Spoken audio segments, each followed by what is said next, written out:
Welcome to Keeping It Real, where we talk business, money, and mindset.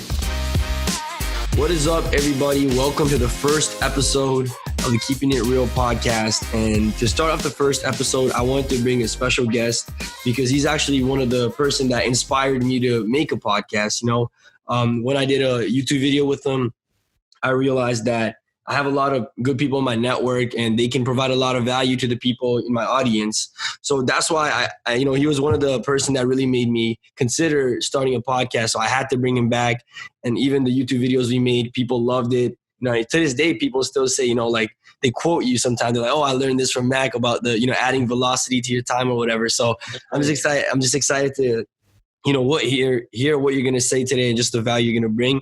But, without further ado, I have Mack Major here with me. And Mack, for the people that don't know you, go ahead and introduce yourself. So I'm Mack Major.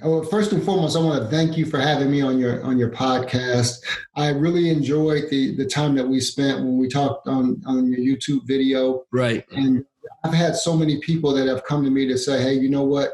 Not only did I enjoy the conversation that you had with Splash Man, I decided to sign up for his course, which is linking what I do, which is real estate, into what you do. So, right. I mean, I think it's great. But for those that don't know me, that haven't seen anything that Splash Man has put out previously, I'm Mack Major. I've been in real estate for the last 25 plus years.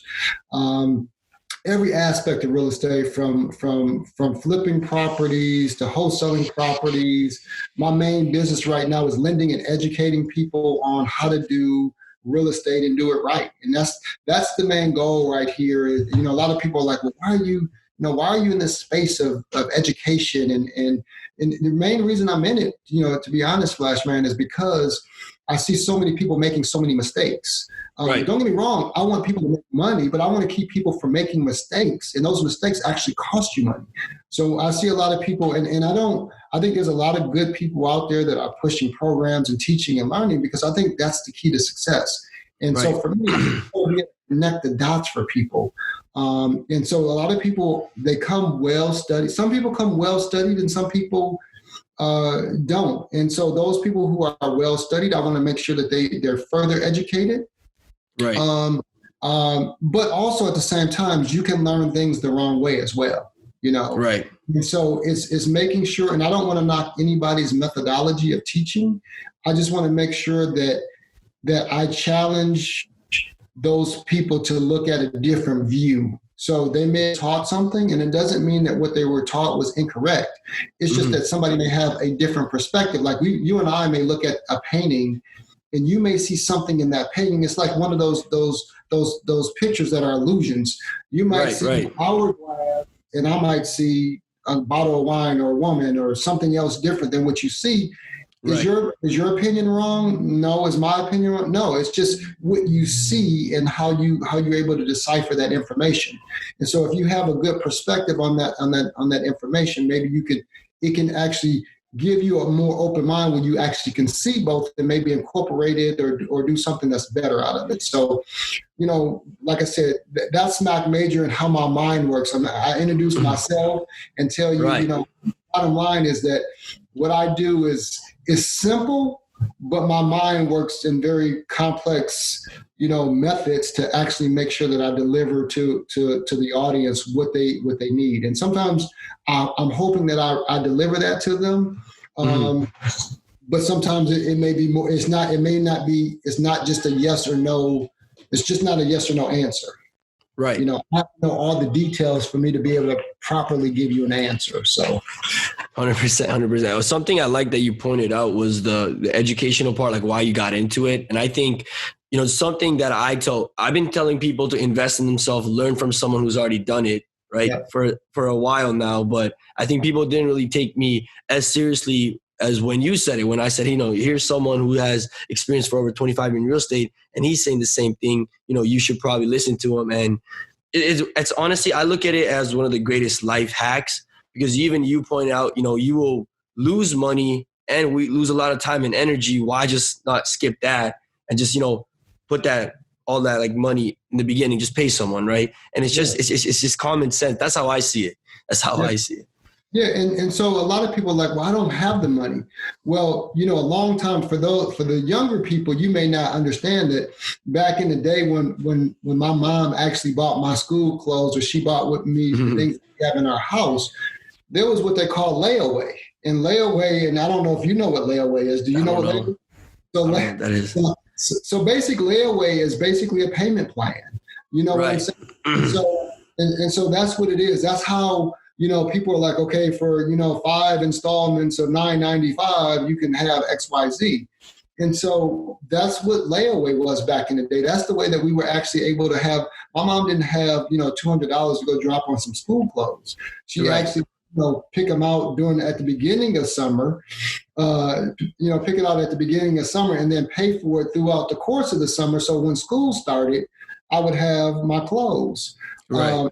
And that's kind of what I would say about people, get with someone who's caring enough that says, you know what, you may not have $2,000 or $5,000 or $10,000, but we're able to work on, a plan that allows you to still be able to move towards your goal and be able to get what you need. And so to me, what I say is it's very important for those people not to lose sight of your dream. I mean, if you want to go out and borrow the money from someone or put it on your credit card or do whatever else, I mean, I think that's great, because for me, I hate owing people money. But that's my worst feeling, is owing people money. Nothing worse than that for me. I hate it. I want, but I mean, what I would say to you as a real estate investor. So this is where you put on the me hat versus the real estate investor hat. Other people's money to finance, your projects is what you should be doing. So on the real estate side, but for me personally, it kills me to have a balance of anything personally. So most of everything that I do is in my company, and my company can have as much debt as long as I know that I'm going to pay for that debt through my investments. So that's a little bit different, but yeah. So like I said, I love educating. I love people. And really, that's the key. And the education is in the network. And it's just the little simple things that you and I share, and that you probably share with your students, that actually get them over the threshold. And we want everybody to win. Right. And that's better for all of us. If you know what I mean. Like, if your students win, that means you win, right? Like, whenever I see someone succeeding, like, I feel happy for them, but also it helps me as well, because it boosts my credibility. So why wouldn't I want someone to win, right? It's like doing everything possible to make them win, because it's just benefits me too. Exactly. So, yeah. So something that I asked this on my Instagram story, to ask some questions that people were curious about. And I have a list of things that I kept on seeing again and again and again. So that's why I guess I wanted to talk about. And one of the things was actually, I think something, we touched on, is just failing, right? How it's like inevitable almost. But a lot of people is like, they talk about, like, they were saying, how do you deal with failures, or the failures you've had, and how you used it to kind of benefit you rather than just hurt you. I got a lot of questions on failures.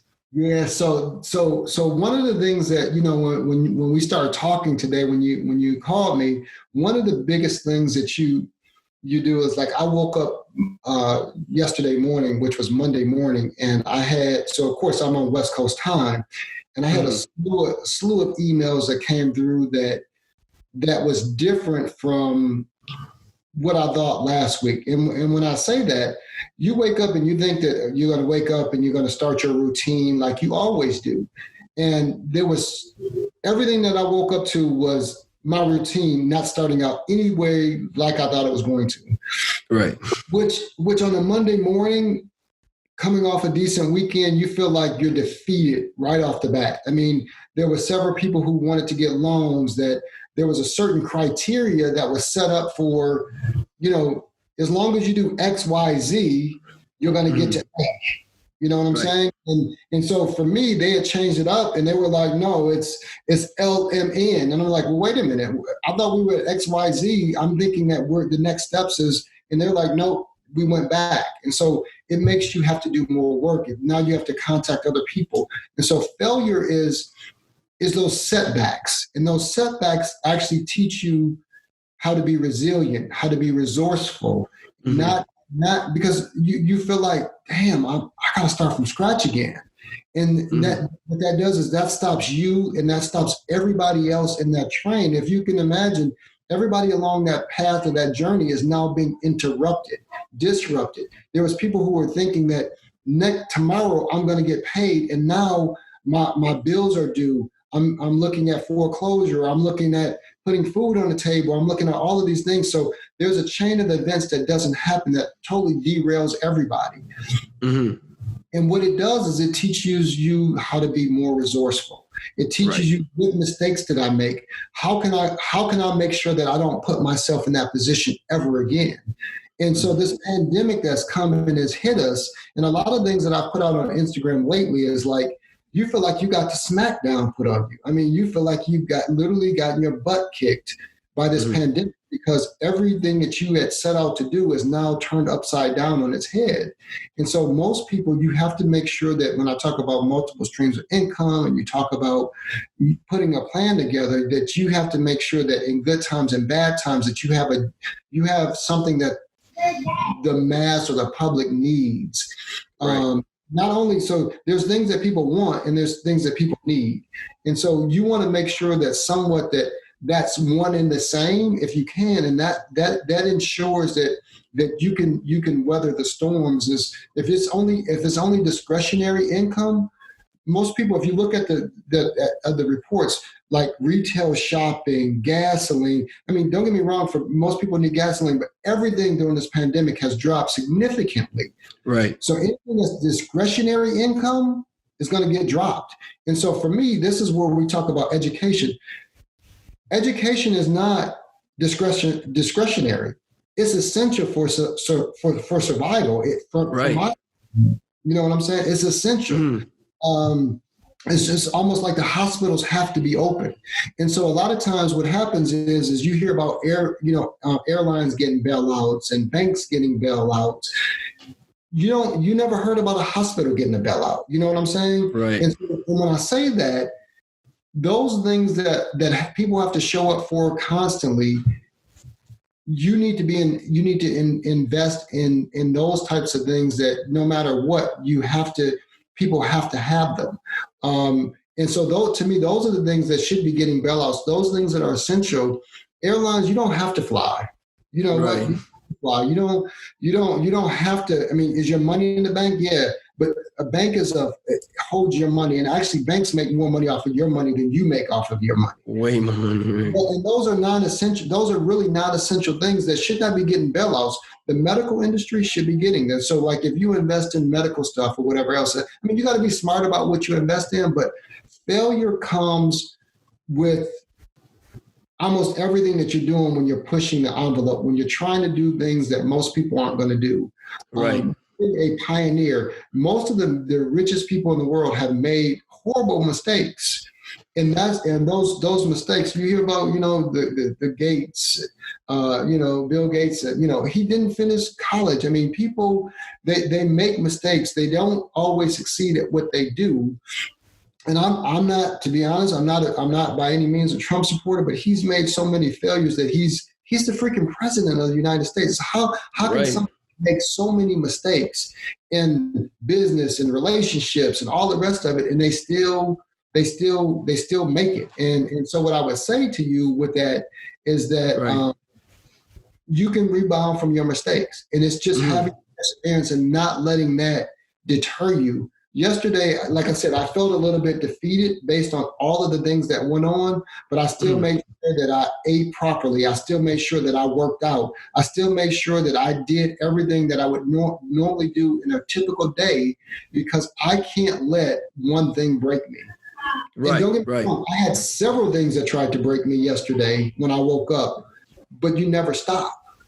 Right. So it's all about just like you said, the rebounding. And it reminds me of something. I was watching a Kobe Bryant interview recently, and he said the same thing. He says, failure doesn't exist unless you say, all right, this is it. If you fail, if you just continue, that's not failure, because, that's not the end. Right. So the end is not there. So I feel like what you're saying is relating a lot to that, about just, something that it is something that you're going to, if you rebound from, it's not a failure. You look at it as a blessing almost. Like I said, I have a shirt that has it's a huge check mark. I didn't wear it today, which is crazy because when I was getting dressed this morning, it's not that I forgot we were going to do it, but I looked at the shirt, and basically what it says is I failed my way to success. And that's because really nice I never give up. Mm-hmm. Now, don't get me wrong. There's times when you need to abandon a bad idea. And that's learned. That's being smart though. When you abandon something that's not a good idea, or you can't make it work right now, that you need the proper resources to help pull something together, you can put something on the shelf or you can throw it in the trash can. It's awareness. And so part of it is having that good network of people around you, whether it's a coach, a mentor, a friend, that actually helps you understand what's a good deal, what's a good idea, how to actually further that. Do you have the right tools in place? Is this the right time? I remember, unfortunately, my dad has passed now, but I remember in the early 1980s that my dad was doing. I remember going to an appointment, sitting at someone's table, and he was selling solar panels back in the 1980s. Now, of course, you weren't born nowhere close to the 1980s, right? But the bottom line is solar panels are one of the biggest things that's going on for energy right now. And this is 2020, and this was 40 years ago that he was working on solar panels and trying to sell solar panels to the masses. The masses weren't ready for it at that point in time. And so, but people stayed with that thought process in solar panels and windmills. Those are power sources for the future. And he was doing it 40 years ago. So being a pioneer doesn't mean that you don't give up on your ideas, how silly they may be or you just need to write. So everything is about timing and opportunity. And so you develop all of these skills and then you launch them when the time is right. So those failures will propel you. You get that learning from it, and it will propel you in the future. So that's how I look at it as well. When it comes to failure, especially the way I do it is, especially if it's money involved, I say, that's my, let's say, $10,000 lesson, right? I'm like, I will never forget this because it cost me $10,000, right? Or like, I had a recent mistake I made. I'm like, okay, that's my $35,000 mistake. I will probably never forget that. I think doing something like that. And overall, just like what you touched on when it comes to, failures and just bouncing back from it. I think when I look back at all my failures, they were actually a blessing in disguise because they propelled me to a different opportunity or made me think in a certain way, or that lesson I learned, made me think about business differently. And now I'm looking at it completely differently. It helps me out a lot. But a lot of times, and even people I know, and I believe maybe you as well, is like when you look back at certain things that you thought was going to doom you, it actually propelled you forward and actually helped you. Absolutely. Right. So to segue into, the next thing, I think this is something that a question I got asked a lot and something I went through as well. And, a lot of entrepreneurs go through, and I feel like someone like you is the perfect person to ask is, how do you deal with, complacency, being too comfortable and not being able, not being motivated to do things? So I guess I want to give an example. For me, around this time last year, this is my first time actually making money, right? So even growing up, not really that rich, making $7,000 a month at 19, that's a lot, right? And it's enough for me to do the simple things. Right. But what I realized is I was just getting so lazy, very complacent, just staying at that level, not really motivated to do any bigger or, just very comfortable. Have you gone through the same things, and I'm guessing for you, to go from, nothing to at the level you are, you might have had multiple of those. And my question to you is when you feel like that, what got you out of it?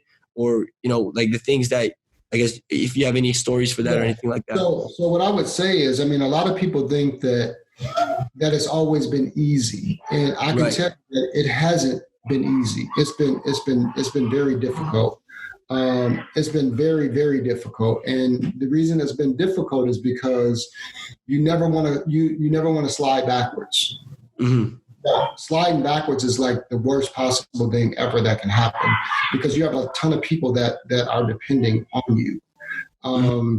And so once people see you, like for you, like even you right now, if people started to see you deteriorate, they'd be like, well, was his course right? Or was all the things that he said, was it valid? And so it actually breaks down your character and what people actually think of you. So the thing is about being complacent. I mean, as I was saying to you, that when it comes down to, your business, my business, people have a perception of you. And that perception is that you're doing what you need to do. And for you to backsliding and being complacent it's a wake-up call, and I believe a lot of people go through it, because what happens is there's a cycle typically with most people. Even when I was wholesaling and I was actually running a company, what I would find out is those people who are not used to having money, and so when you say, like, when you're 18, 19, actually making $7,000, most people, what they do is they go through a cycle. They'll go ahead and they learn the business and they start to grow their business, and they'll win. They'll start making money. And so when they're making money, they get to a plateau, and then they start to fall off. And the reason that they fall off is because they made more money than they're typically used to making. Mm-hmm. And so they feel like, I'm making more money than I used to make, and I'm living well below my means. And then they start buying stuff. They start buying stuff. They start feeling comfortable. And then they get to the point, they're like, oh, shit, I'm running out of money. So then, Then they start to hustle again, and they start to build it up. And then they go off and they spend their money again, and it starts to go back down again. And so the biggest part that people have to really realize is that that you can't do that. You have to stay consistent, because what you want, instead of you see the cyclical motion, you want to keep that either constantly linear growing, or you want it to actually be exponential. Right. And so people have to realize that you control your own destiny. And if you only want your business to be so big, then you're going to only put so much effort in. But when you start working smart, then you start being the brain power behind everything. And so when it's strictly dependent on you to make your own money, you're only going to be as good as the day, how you feel that day. When you start bringing other people in to help grow your organizations, when you look at, Nike or Microsoft, none of these companies could be as big as they really are unless you start bringing people, you bring together, educate, you train them. And so therefore everything is not riding solely on your own back. And so that's how you really start not being complacent. Now you're now responsible for other people and their growth and their development. And so that's what I would say is when you rest everything on your shoulders, you start to feel that burden. And when you start to disperse that, then I believe a lot of people actually start to feel better and they start to do better. And so that's why I said is bring other people in. Like you and I are collaborating. If I see you like, hey, Splash Man, I haven't seen you post anything. I don't, that's when we call and we give each other a pep talk about what's going on. Are you experiencing some difficulties, and you start to confide in other people. So complacency does set in for people, but I think what happens is because there's no growth, there's a period of boredom when you're not pushing yourself to be better. So you constantly have those people around you to help pull you through when they see you slowing down. It's like when you're working out with a partner, you tend, and I don't, for whatever you do, whether it's bike riding or, hiking or lifting weights, you working out with a partner keeps you motivated. And when they see you dragging or lagging behind, they pull you through. And so that's why I would say having a partnership is great. You got to choose the right partners, but having some type of partnership or somebody who you can collaborate with on a regular basis is imperative. Yeah, it's so crazy that you pointed that out. I think that's something I went through as well. Now that you talk about it, is once it became not like before the business was me, as a person. Now I look at it as it's a thing that's bigger than me, and I'm just a part of it. So if I leave tomorrow, or let's say something happened to me, that still exists. And I think, like you said, once you actually realize that there's people depending on you, there's people that are, always like hitting you up for something, like then you realize, okay, it's bigger than me. Then you can't just relax. And also, I think what I like that you pointed out is just having that team. You get the accountability. Same thing with the partner. And I say that's why you should even hire mentors for accountability. Yeah. That's one of the biggest things for mentors is like, you don't want to disappoint them, right? You don't want to pay them and not do like what they tell you to do. That's one of the reasons like why they say, you know, the more you pay attention, all accountability. Yeah. Yeah. And so I found out, you know, a lot of times what I found out over time is when you give somebody what I would call a free ride, they don't excel. I mean, people are like, well, I need a break. But I can tell you for everything that I've given away to somebody, I can see that they actually backslid or they would backslide because they didn't have any skin in the game. 100%. No. You know, and so it's like I'm giving you all the tools that you could possibly need or want to be successful, but because they didn't work for it, they didn't have value in it. There was no value to them.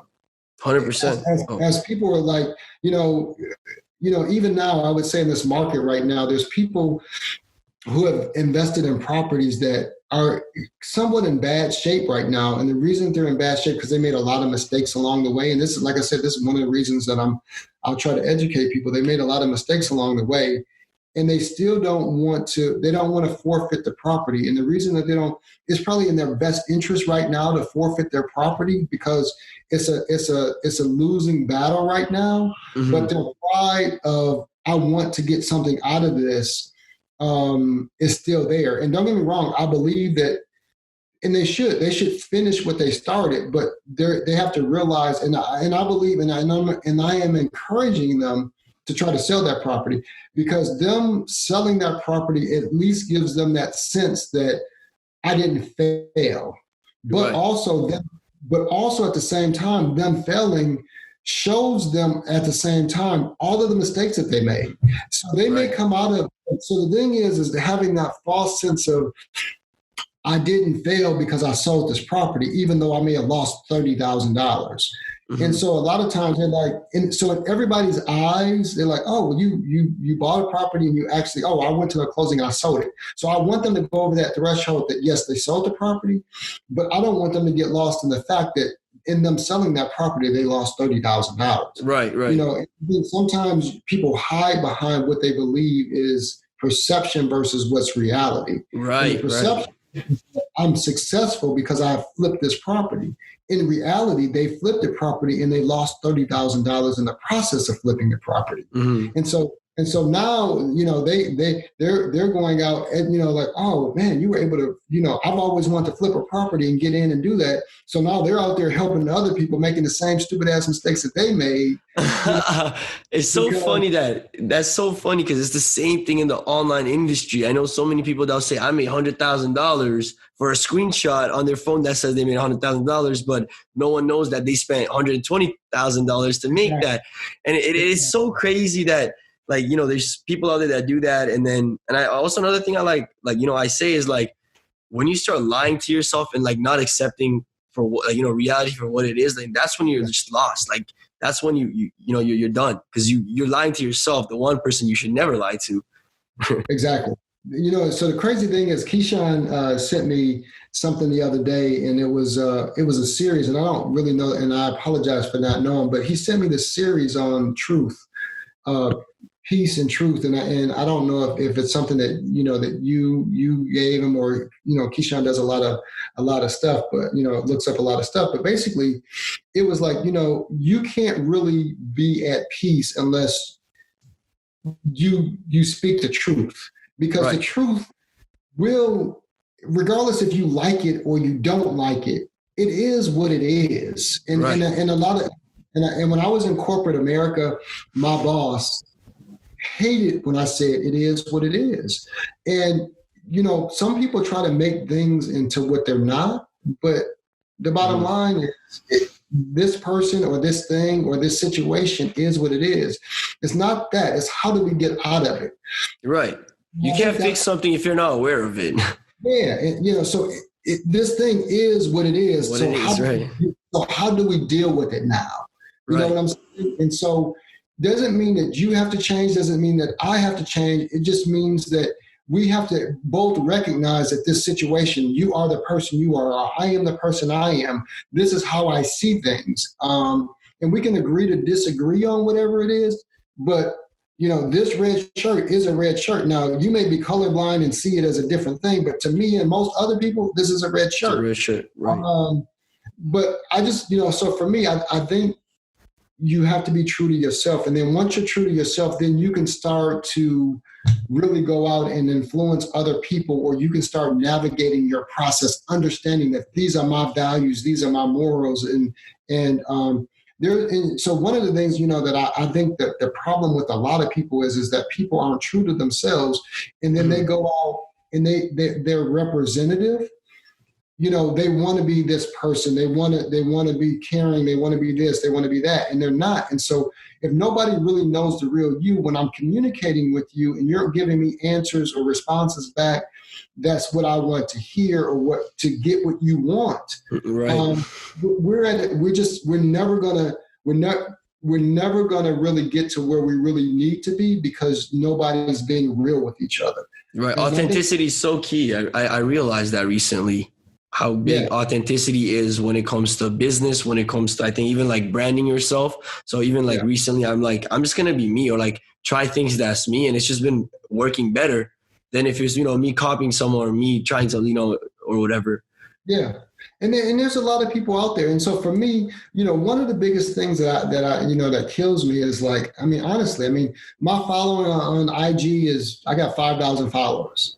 And there's other people that I've either taught, or there's other people out there that are just all showmen, and they're not executors. They just, they're good at marketing. And right. But if you really want to learn, and you want to learn the right way, you got to go to somebody who knows. And I never want to be necessarily in the forefront.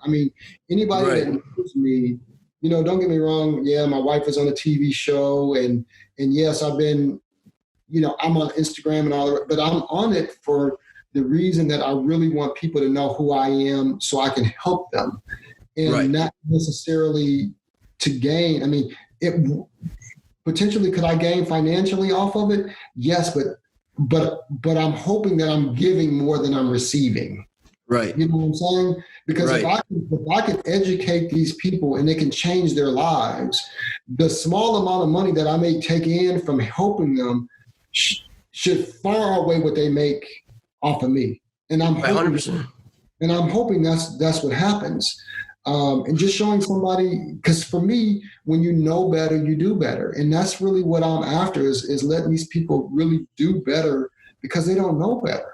And, I ask people, do you know how to get a mortgage? Do you know what principal, interest, taxes, if I told you what PITI was, is principal, insurance, taxes, and insurance. Those are the four main principles. If you're going to buy a house, those are the things that you need to know. And if you don't know them, I'm not saying that you're stupid for not knowing them, but I'm saying educate yourself. Because every piece of real estate, whether or not you're buying or renting, you live somewhere, and you need to understand what it takes to be able to live, because your next step, if you're renting, is to own.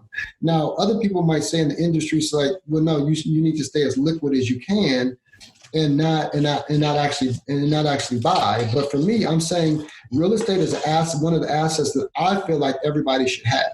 It just is, because it's an appreciating asset that you can write off every year, and it's just a better. And you can borrow against it if things got bad for you, depending if you got a bedroom or 2 bedrooms, you can always rent out a room. There's just so many advantages to having it. So, but people always need somewhere to live, right? People always need somewhere to live. Real estate and educating. I could talk all day, every day. All day, every day about the real estate. Something that you pointed out, which is so true, is like someone like you, who has a lot of value, but a low, something I've noticed in the online world is like, I call it like noise versus value, there's people that are very noisy. That's why a lot of people, their interviews will get like millions of views, but there's someone with value, someone like you, someone like as a CEO of a $1 billion company that get like 2,000 views on their interviews. You know what I mean? And I think it's crazy how the Instagram and the online world and, everyone having control over their own media, how much it's changed everything. But I think that's something I want like people to understand and know is like the concept of noise versus value. Just because someone is famous doesn't necessarily mean, or has a lot of followers necessarily doesn't mean that, whatever they say is right. Exactly. And another a question I have for you, you're talking about the importance of learning. And this is something I'm genuinely curious about as well, is like, what is like, I'm assuming still to this day you're learning every day, right? But for you, like, what is your I guess schedule between learning and doing? You know what I mean? So like, when do you choose time to do and then versus learn? Is it like you said some time, or whatever your process is? So the crazy part about the learning and doing is that they go hand in hand. Right. So the crazy thing about it is I spend a lot of time helping other people, and I don't need, so for me, learning is like, learning is like a snack. Okay. Mm-hmm. There's your meals that you eat on your breakfast, lunch, and dinner. But for me, I'm more of a snacker. I don't eat a huge breakfast. I don't eat a huge lunch. I don't eat a huge dinner.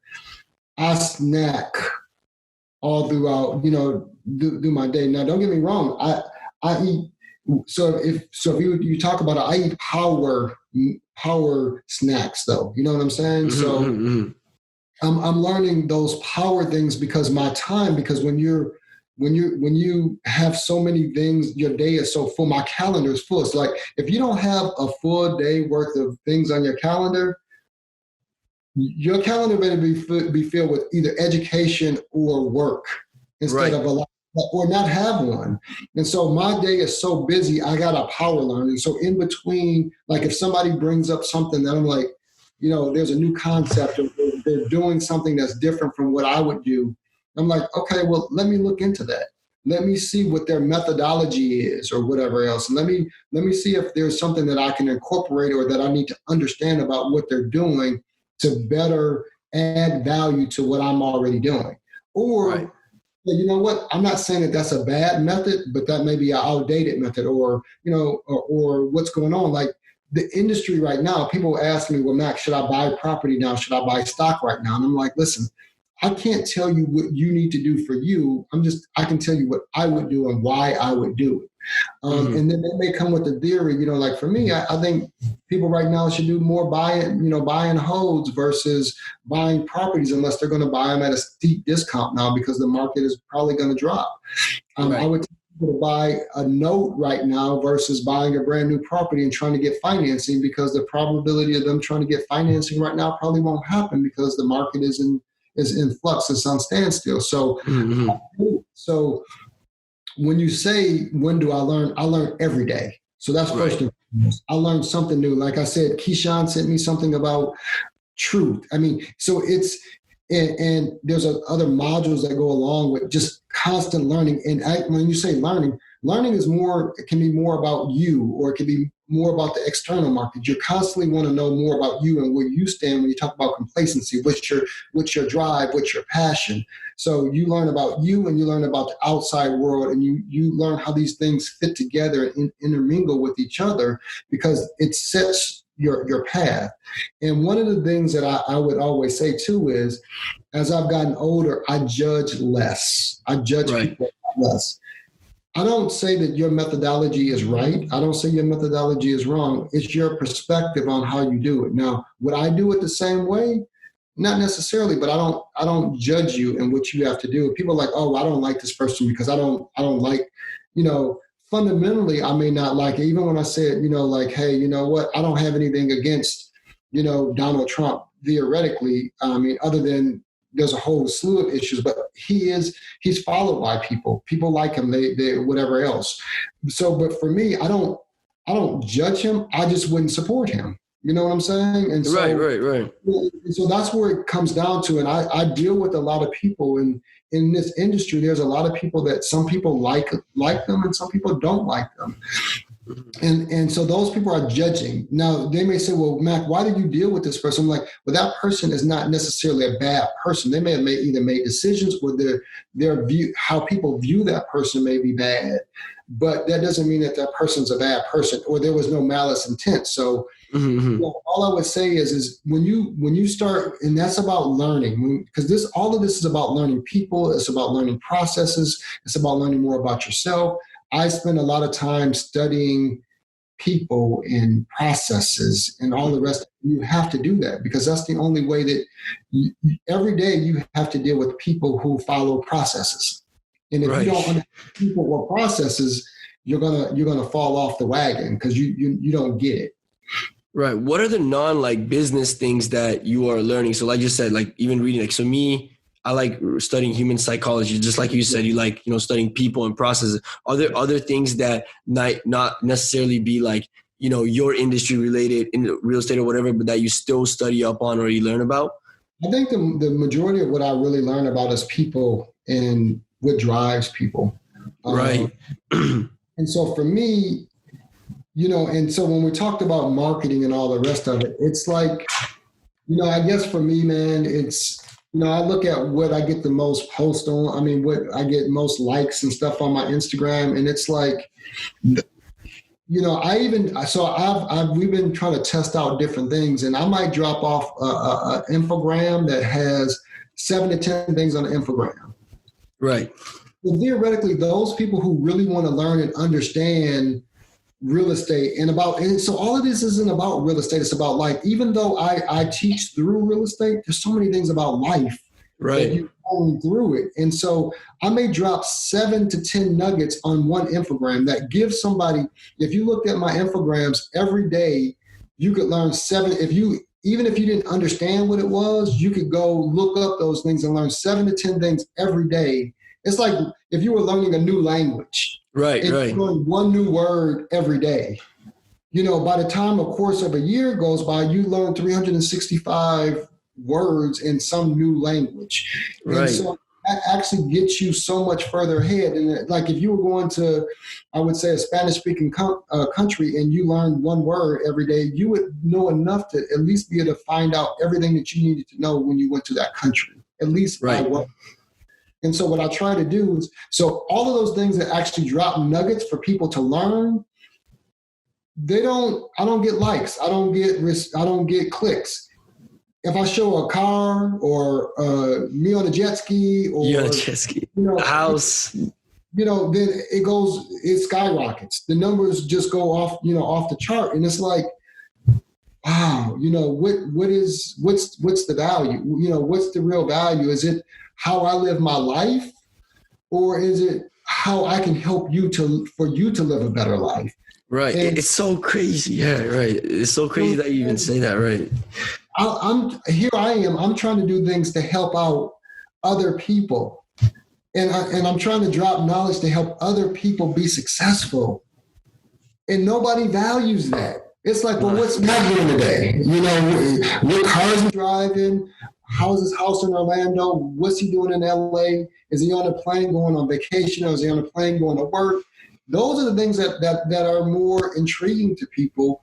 And I'm saying, yeah, I appreciate you wanting to know what I do, but Mac wants to help you be a better person, for you to earn more money, to help you propel yourself to the next level so you can do all the things that I do. And I don't want flash. I want to have money in the bank to be able to do whatever I want to do when I want to do it. Right. I'd rather I'd rather have money in the bank to do what I want than to have Lamborghinis lined up or jet skis lined up or whatever else. It's like, especially in a time like this where there's so much uncertainty, cash is king. Cash is king, right. So, but anyway, with all of that said, I spend time learning about people and what makes people tick, because that in itself will help me develop a better process for me to deal with people, to try to get them where they need to go. And so, and that's what I spend that. But I do learn about real estate. I learn about financial. So for me, it's not really about real estate. It's about financially. What's the best investments for me to get into, and how do I help people navigate the landscape that we're currently in and where we're going. Mm-hmm. 100%. Talking about people, and I'm guessing you're dealing with a lot of people because, all the business you have, the teams and everything.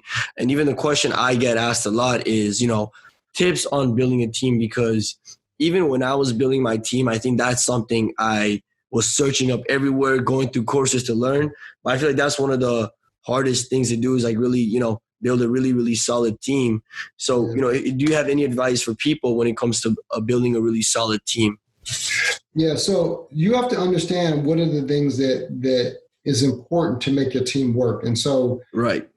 And I think that's the biggest part of it. I think you surround those people. So a lot of times when you build a team, the smartest person on the team isn't necessarily, one of the smartest people on the team is the people who assembles the team. When I say that, it's not from the knowledge standpoint of where you're trying to go, but it's understanding the qualities of those people that you need to bring the team together to be successful in the long run. Right. Because I may not be the smartest person to get me where I'm, like for me, and I would say, I'm a 51-year-old man that's come up through corporate America, that's used the internet, but to market, it's more corporate fashion as opposed to today's technology. And so normally, like we talked in our last interview, a man that's middle-aged man would not be dealing with a 20-year-old guy, because it's like, what are you going to bring to the table that I don't already know? And so for me, when you're in Rome, you have to do as the Romans do. And so this is a technology, a day and an age where you may bring something of value to the table, and I can't judge you for your age. I can't judge you for your years on this earth. I have to judge you on and respect you for what you bring to the table. Right. And so with that said, you have to release barriers. That's when I talked about judgment. You got to put those things aside and really formulate, do these people have the skill set to help us get to where we're going? And I always talk about beginning with the end in mind. Right. And so when I know that I want to have a better marketing plan, I got to bring in those people who are great in marketing. And I don't know, if you watched the Michael Vick story, I don't know if you watched it or people have. So the scandal, the lady, Olivia, I forgot the lady's name, Olivia, but the show Scandal, there was a number one lady in the industry that when he got caught for this dog scandal, that he brought her in to clear she was a publicist. She was a fixer. And basically he brought the number one person in to clean up his career. So Michael Vick made $100 million with the Atlanta Falcons before he went to jail. And then he came out, was out of shape because he had been in jail, bad reputation, nobody wanted him. He came back in the Philadelphia Eagles, gave him another $100 million contract because she was able to come in and change his image to make him be well liked again. So he had $200 million contracts. I don't know anybody in football that's done that. But especially for, I would say a black quarterback that has gone to jail, that hasn't happened. You know what I'm saying? Right. So part what I'm saying is when you build the right team, you have to know who the right team, the people are, and you have to go after them. And you can't let your pride get in the way of saying, this person is smarter than I am. And I think people are scared that they let their pride get in the way, and then they don't go after the right people. They go after people that they can control or that they can manipulate. And so a lot of people have a lot of yes people that surround them. The yes men in their group, yeah, they just agree with everything they say. And you can't do that when you're starting out a business. You want the best of the best. It's just like, everybody talks about, Michael Jordan's story, the bottom line is, there's been a lot of hype. I think the season finale was, and you have to have a team. Whether or not you're the star and you have a lot of good supporting people, one of the biggest things, and so I don't know if people watch Michigan State basketball because nobody may, but we never have any stars on our team. I mean, there are a whole bunch of, you may have a couple good players, but when they go to the NBA or they go somewhere else, they're never superstars. Our teams work really well together. Coach Izzo, which I question some of his coaching sometimes, but he puts together a whole bunch of good key players that fulfill their roles. And that's when you put a good team together, you have to make sure that you have people who are good at what they do and they complement each other. You put people that do the same thing, you're going to have other parts of your organization that fail. Somebody says, oh, well, we're great minds, we think just alike. Having those people who think just alike usually would derail the company, because if you need 5 other things and you got 2 people out of 5 components, you got 2 people that think the same, you really only accomplished one thing. You just got 4 other items that are not getting accomplished. So right. That is what a team of people who complement each other, respect each other. And if you don't respect that person, or you want a yes person, you're failing your organization. 100%. Like that is so true. And even when it comes back to the example of a team, it's so funny because me and my friends were literally talking about this yesterday, because when we're talking about basketball, is like role players win you championship. Role players, like you were looking at the Raptors, because we're still champions, but Fred VanVleet and Norman Powell, all these guys that didn't have the ego, those are the reason we won the championship. As much as Kawhi alone could have done it, or same with Jordan. Jordan alone couldn't do it when he was the best player in the world. Needed Scottie and needed the other. You can't. I mean, there's very few people who are dominant enough to be able to do it. Like I said, I think, Michael Jordan was a dominant player. Somebody like so when you put like a Kawhi Leonard versus a Michael Jordan was a much more dynamic player than a Kawhi Leonard. But the Raptors wouldn't have been able to get to where they were without Kawhi Leonard. I mean, you know what I'm saying? But all of those other role players, if somebody would have said the Raptors would have won, you wouldn't have believed it, because they had nothing but role players, and I would say pretty much quiet players. There was no, a good bench, right? Yeah, I mean, Kawhi Leonard is not a vocal. He doesn't even have he doesn't have the presence that a LeBron James has or Michael Jordan. It's like he's and so for me, when we talk about how I want to be, I don't care to be a Michael Jordan or a LeBron or Kobe or a Shaq. I would prefer to be a Kawhi Leonard type of guy, where my numbers, I may not have as many. The game speak for itself. The game speak, not the noise, not the media, not the PR. Exactly. The game speaks for itself. And hopefully at one point in time I'll get there, because it's not about the notoriety. It's about the team. It's about us winning championships together. And that's what I'm after. I'm not about the fame. I'm not about the fortune.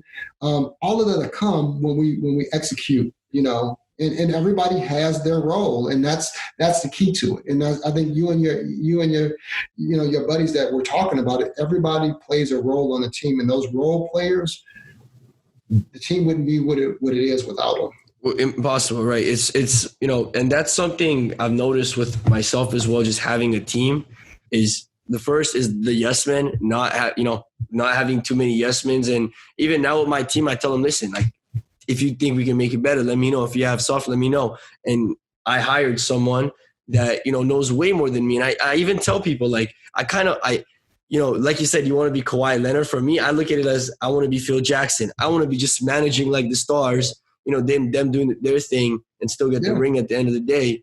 And I've just seen the power of a team. And even when it comes to team building, I actually watch a lot of sports and learn a lot about team building. I've learned a lot about team building through The Last Dance. Just watching the documentary, how Jordan treated, or no, not Jordan, I guess, but he's a tyrant. But certain things he did, like, or even having trust in Steve Kerr to take the shot in this last minute, or like Bill Paxton, this, that, like, it just shows you, like, even though you got to let your ego aside, and sometimes trust in your team or trust in the people around you.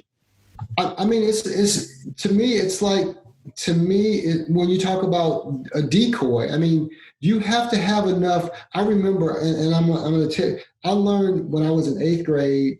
I mean, for a lot of people don't know that I played sports, but I was a dominant player when I was in grade school or whatever. I was the same height that I am now. I'm 6 foot, but I was in 8th grade. Nobody could stop me.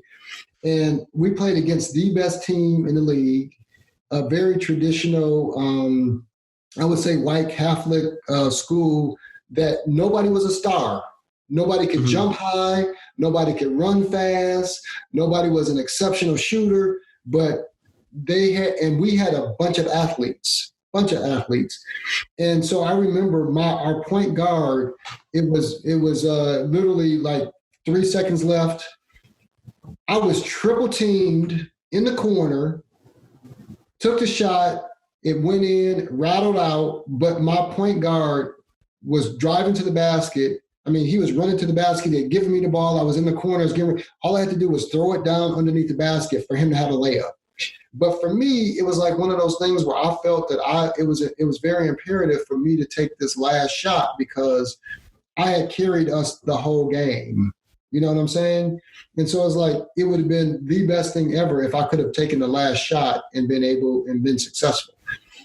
It wasn't about me at that point in time. It should have been about us winning the game. And so, right, as a team rather than as a team. And so when you talk about being able to pass off, like Jordan would give it to Kerr, that he should have been a decoy. Everybody would have gone to him, and then so therefore he gave it off to Kerr for him to win. And so that's part of understanding the role that each person plays and being able to do it. And so that's one of the things that I would say is that you have to understand that you do have a team, and the team members have a role, and you have to allow those people to play their role and be successful. And it's not always about you being the man. And sometimes, I think a lot of times people have a problem with giving that up. Right. You know what I'm saying? And you should. 100%. It's because when your team is successful, you're successful. Right. So it's powerful. But until you're able to really see that, then you will hold you and your company and your team back. Right. That's so true. The ego will just stop everything. Like, I've seen it with so many people, them taking control over everything, not really letting the team thrive. And that just becomes a doom, and I think it's hard to do great things alone. I think a team it's almost essential if you want to do big things, because even with me, I was at a point where I was making so much money, but I felt like a slave. Like, I was like, no way, you know what I mean? Like, without it, now that I have a team, I'm able to do an interview with you right now and start a podcast because I have a team managing my business, right?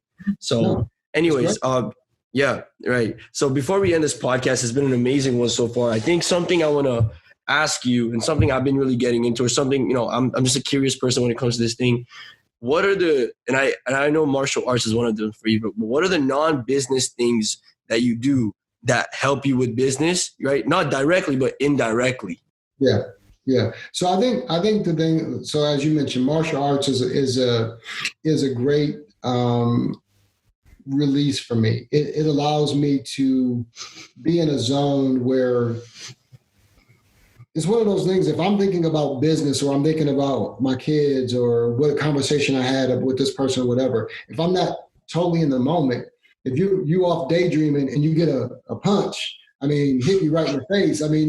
You have to be totally focused on what you're doing. And so for me, being able to download and just release, because remember, there's so many things that happen in the course of a day, like you were saying, that you just work constantly, that now that you have a team that you can kind of decompress.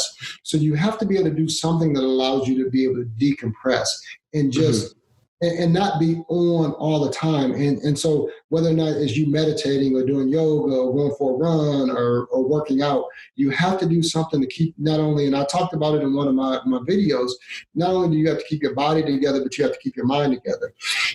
And so for me, I believe there's three components to people. It's the mental, the physical, and the spiritual. And so a lot of times people believe that the mental and the spiritual are one and the same, and they're not. They're not one and the same. You mentally being okay doesn't mean that spiritually, like the harmony of your body. And so when I talk about spiritual, it's the harmony of those three things together. And so you have to make sure that you have all of those three things together. It's like running a company and you don't have all of your components of your company together. Your body needs those things as well. And your soul and your spirit is off. No matter what you're doing, you can be working out every day, and mentally you can think you're sharp because you're learning about education and you're learning about the tricks of your trade, and you're out there talking to people and all the rest of it. But your spirit is not grounded. Mm-hmm. Then you won't be successful. And so, me, part of my spirit is my martial arts, and I think people that have that spiritual side, if that's religion, if that's yoga, if that's meditation, if that's nature, whatever grounds you is what you need. And so you need that. Like I said, I think the mental part is your brain working about education and about how things work and processes. And so that's the mental side. And like I said, I think people get it mixed up. The spiritual side is what grounds you to the earth. What makes your inner being be who your inner being is. Right. Like, I want to give back. I want to give back not to make money. I want to give back because I believe being a humanitarian is what it's about. So to me, those are the things, is you finding what grounds you and you having all three of those things together. But you do have to work out. For those people that are not working out, taking care of their bodies, whether it's going for a walk. When I say working out, you don't have to be in the gym. You don't, my boy Brandon and Connor, I mean, they got muscles and all the rest of it. I mean, that's great for those that do that. But those that just walk, hike, or bike, or whatever you like to do, get that physical exercise because your body needs it. You need that mental and you need the spiritual. Once you have those three together, I don't think anything can stop you at that point in time. 100%. That is such a huge tip. I think, like, especially the working out. People, there's so many physical activities that you can do that's not even work. Like you said, for martial arts, like you probably don't even notice. You know what I mean? Like, you getting tired or whatever. Like I can play, like, for me, basketball, I can play the whole day. But like, that's just straight hit cardio. So it's good that you pointed that out. It's good that. I hate like pure cardio. I hate that. But I could play, like you said, I could play basketball all day. I mean, when I was in college, I used to get up, go to class, and then for the whole afternoon play for 4 or 5 hours straight before it's time to go to dinner. Now, of course, right now, me being the age that I am, my body would be sore for days if I didn't. But I do martial arts for a couple hours a day, or I do tap out XT or something to keep my body together. So, like I said, you working out, educate yourself, and get grounded spiritually. Those are the things that will keep you on your toes, keep you on the straight and narrow. It allows you to have better relationships with people and help your business grow. For sure. That's amazing. Anyways, do you want to plug your Instagram, websites, or anything before we go? So, I'll definitely put it in the description as well. Yeah. So, those that want to reach out to me, it's on Instagram is Mack Major _REI, or you want to go to my website, which is mackmajorrei.com. Splashman will do a good job of making sure that you guys know, what's going on and how to reach out. Those people that want to get, be interested in learning about real estate, getting in, investing in real estate, sign up for one of my courses. There's a lot of free information that I give out. And those that want the one-on-one mentorship, sign up. Get on the call with me. Let's talk about what you want to do and how we can help you achieve your goals. Of course, I have friends and family members that have invested in Splashman's course. We not only, get on the phone and Zooms to talk to one another, but we actually invest in one another. Right. We believe in what we have to offer. And we want you guys to be successful. We want you to live the best life. And, people always, tag me like, hey, Mac, looks like you're living the best life.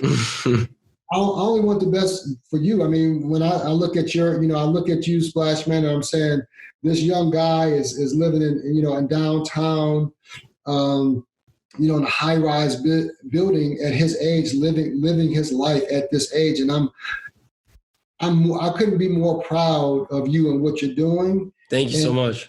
And all of the people that you're influencing to have them start something that they can call their own as well. And so not only that, you're putting people together. You put people together that wouldn't normally be together, and they're sharing their information and their success stories with other people. Because sometimes people are very greedy. They're like, this is my information. I'm not sharing it with you. If I give it out, it's not gonna work anymore. It's not if I share with them. And so you have even encouraged people who are out there making money to share with other people who are not making money that theoretically could steal their business. And so when you can start influencing people to do that, it's just great. So hats off to you on what you do. Thank you so much. Thanks for the collab. And like I said, I'm always here for you. I'm proud of you. I'm happy for you. And I wish you much success in the future. 100%. Like I said before as well, for those people listening, I'm definitely going to do an in-person interview with them because I think right after quarantine, my first destination is LA. Definitely got to meet up with you and, got to have some fun there. Anyways, awesome, guys. Thank you for listening to this podcast. I'll see you guys in the next one. Bye-bye. Here. That is it for this episode of Keeping It Real, everybody. And if you guys did enjoy this episode, I just ask for a small favor, and that is to share this with someone that you know would benefit from this podcast, as I really want to grow this community and this podcast through word of mouth. Right, from you guys sharing it or telling someone to mess with this podcast or listen to this podcast or posting us on Instagram. And by the way, guys, if you do post us on Instagram, please use the hashtag Keeping It Real and tag me at SplashmanPB, just so I can see it, just so I can, stay connected with the family and interact with some of you guys. But yeah, like I said, if you guys want to keep in touch with me, my Instagram is at SplashmanPB. If you guys want to check out my YouTube, where I drop amazing content and amazing value as well, just search my name, Parikshit Busnit, and my channel will appear. But anyways, guys, hope you guys enjoyed today's episode, and I will see you in the next one. Bye-bye.